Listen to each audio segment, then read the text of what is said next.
Hali ya usalama ya mkoa wa Tabora kwa ujumla wake ni shwari na wananchi wanaendelea na shughuli zao za kujiletea kimaendeleo.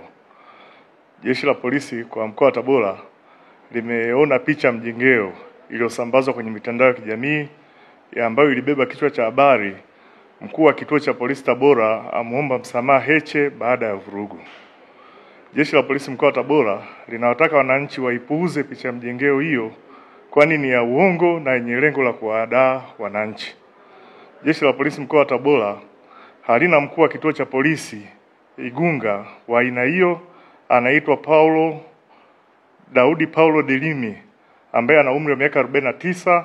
Huyu ni mkazi wa Mbagala A, wilaya ya Igunga. Mtumiwa huyu amekamatwa na tunaendelea kufanya naye mahojiano kwa sasa ili kujua alioshirikiana nao kuandaa picha mjongeo hiyo hasi na potofu na kuisambaza ili hatua stahiki za kisheria ziweze kuchukuliwa dhidi yao. Makusudio alikuwa ni kupotosha umma. Kama unavyofahamu kwamba jeshi la polisi linao utaratibu wa kutoa taarifa zake, ambapo kwenye ngazi ya mkoa msemaji wa jeshi la polisi ni kamanda wa polisi wa mkoa. Kwa hiyo kilichotokea ni upotoshaji mkubwa wa umma na hatua stahiki zitaenda kuchukuliwa za kisheria.